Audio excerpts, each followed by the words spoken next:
সেই বঞ্চনার কারণে একজন শিক্ষক ভজন চন্দ্র সেন আগে একটা মামলা করেছিল হাইকোর্ট। সেই মামলায় জাস্টিস কুরেশি, তদানীন্তন চিফ জাস্টিস এবং সত্যগোপাল চ্যাটার্জির বেঞ্চ একটা রায় দেয়। সেই রায়ে বলে পরিষ্কারভাবে তিনটা কন্ডিশন দেয়, যে সমস্ত সর্বশিক্ষার টিচাররা 10 বছর কন্টিনিউয়াস চাকরি করেছে তাদের রাইট আছে টু বি রেগুলারাইজ। সেকেন্ড হচ্ছে একটা পার্টিকুলার ডেট ছিল যে 23/8/2010 এই সময়ের মধ্যে তাদের অ্যাপয়েন্টমেন্ট হতে হবে এই পিরিয়ডটার মধ্যে। তো ওই সমস্ত টিচাররা সবাই 23/8/2010 আগে সবাই অ্যাপয়েন্টেড হয়েছিল। আর একটা শর্ত ছিল যাদের কোয়ালিফিকেশন, সেই কোয়ালিফিকেশনটা হবে 2001 সালের এনসিটি রেগুলেশন অনুসারে। এনসিটি রেগুলেশনে তখন ছিল টেটের কোনো বিধিবদ্ধ ব্যবস্থা ছিল না, সেখানে ছিল এডুকেশনাল কোয়ালিফিকেশন আর ছিল প্রফেশনাল কোয়ালিফিকেশন। এই সমস্ত শিক্ষকরা তাদের 2001 রেগুলেশন অনুসারে যে শিক্ষাগত যোগ্যতা সেটা ছিল এবং তাদের প্রফেশনাল কোয়ালিফিকেশন সেটা ছিল। এবার তাদের পক্ষে রায় যায়, গভর্নমেন্ট সেই রায় কার্যকরী করতে অনীহা প্রকাশ করে। তখন তাদের মধ্যে থেকে কিন্তু একটা কন্টেম্প পিটিশন ফাইল করে। কন্টেম্পটের মধ্যে কোর্ট তখন রায় দিয়ে না, আবার রিট পিটিশন তোমায় করতে হবে। হ্যাঁ, যেহেতু গভর্নমেন্ট অলরেডি এটা ইমপ্লিমেন্ট করেছে, তাদের একটা গাইডলাইন তৈরি করেছে। সেই গাইডলাইনটাকে পরে এই সমস্ত টিচাররা চ্যালেঞ্জ করে হাইকোর্টে। চ্যালেঞ্জ করার পরে তদানীন্তন জাজ সিঙ্গেল বেঞ্চে রায় দেয়, যে সমস্ত এক্সামশন যা যা দেওয়া হয়েছে সবগুলি দেওয়া হয়েছে in order to enable this teachers to be eligible to sit for TET. এই ছিল মাননীয় সিঙ্গেল জাজের ব্যাখ্যা। সেই ব্যাখ্যায় এই শিক্ষকরা রাজি হয় নাই, তারা আপিল আদালতে যায়। আপিল আদালত আজকে দীর্ঘ শুনানির পরে আজকে রায় প্রদান করে। সেই রায়ে বলে যে না, যে সমস্ত টিচাররা 2001 রেগুলেশন অনুসারে শিক্ষাগত যোগ্যতা এবং প্রফেশনাল কোয়ালিফিকেশন আছে এবং 10 বছর যাদের চাকরি হয়ে গেছে তাদেরকে রেগুলারাইজ করার জন্য গভর্নমেন্টকে কনসিডার করার জন্য এই রায় দেয়। এবং গভর্নমেন্ট তখন তৎক্ষণাৎ সময়ে যে গাইডলাইনটা তৈরি করে সেখানে বলে তোমাদের এটা থাকলেও চলবে না, তোমাদের at the time of recruitment সেই কোয়ালিফিকেশনটা থাকতে হবে। সেই জায়গাটা এই রায়ে নেই, সেটা উঠিয়ে দিয়েছে।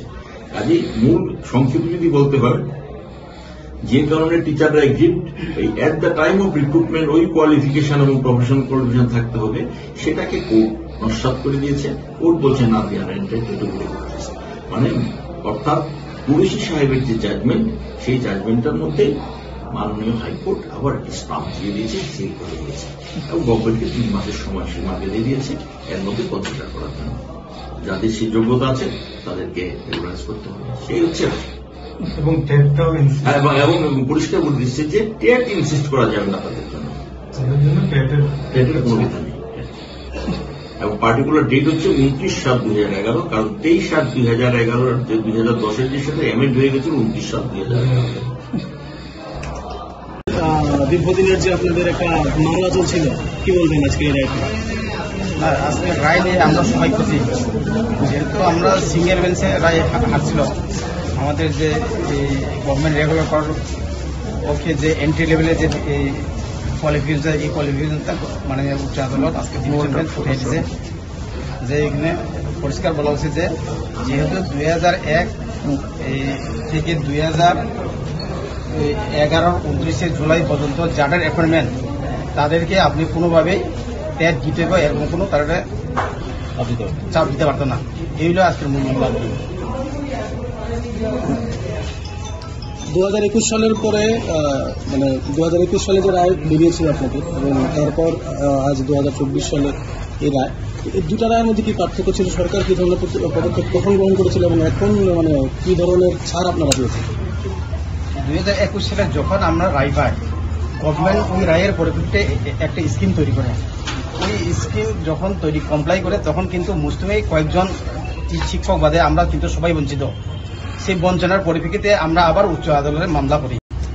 যথারীতি আমরা সিঙ্গেল বেঞ্চে মাননীয় বিচারপতি অরিন্দম গগৈ বেঞ্চে আমরা কিন্তু হারি। এরপরে আমরা আবার ডিফেন্সের বেঞ্চে যাই। ওই ডিভিশন বেঞ্চে রায় দীর্ঘদিন শুনানি পর আজকে আমরা রায় বার হয়েছে। রায় সম্পূর্ণ আমাদের পক্ষে। এখন পক্ষে ঠিক আছে, কিন্তু পুঙ্খানুপুঙ্খে যখন রায়ের বাদে আমাদের হাতে নেওয়া পর্যন্ত আমরা বিস্তারিতভাবে আপনাদের কাছে তুলে ধরতে পারবো না। এইগুলো আমরা 29 জুলাই 2011 একটা তারিখ বলা হয়েছে, এটা এই বিষয়টা সম্পর্কে 29 জুলাই 2011 বলতে 2001 এনসিটি নর্মস মোতাবেক 2001 থেকে 29 জুলাই 2011 অবধি যে টিচারের অ্যাপয়েন্টমেন্ট তাদেরকে কোনোভাবেই সরকার তাদের ট্যাগ দিতে হইব এই কথা কোনোভাবেই করতে পারত না। এটা কোনো আইন নাই। এইগুলো আজকের কোর্টের মূল বক্তব্য। তুমি তাদেরকে ট্যাগ ছাড়াই রেগুলার করতে হইব, তুমি সবকিছু ভেরিফিকেশন করতে হইব। এইগুলো তাদের কোর্টের মূল বক্তব্য। এখানে কি এরিয়া বেনিফিট দেওয়ার কোনো কথা বলা হয়েছে? তখন আমাদের লয়েরা যখন জিজ্ঞেস করলো তাদের বেনিফিট, তখন করলো আগে রেগুলার করো, তারপরে বেনিফিট প্রশ্নটা আসবে কথা বলল। দীর্ঘদিনের যে আপনাদের একটা মামলা চলছিল, কি বলবেন আজকে এই রায়টা? আজকে রায় নিয়ে আমরা সবাই খুশি, যেহেতু আমরা সিঙ্গেল বেঞ্চে রায় হারছিল। আমাদের যে গভর্নমেন্ট রেগুলার করার পক্ষে যে এন্ট্রি লেভেলের যে কোয়ালিফিকেশন, এই কোয়ালিফিকেশনটা মানে উচ্চ আদালত আজকে ডিভিশন বেঞ্চ উঠে এসেছে। যে এখানে পরিষ্কার বলা হচ্ছে যে যেহেতু 2001 থেকে 2011 29 জুলাই পর্যন্ত যাদের অ্যাপয়েন্টমেন্ট তাদেরকে আপনি কোনোভাবেই ট্যাগ দিতে বা এরকম কোনো তারা চাপ দিতে পারত না। এইগুলো আজকের মূল মামলা।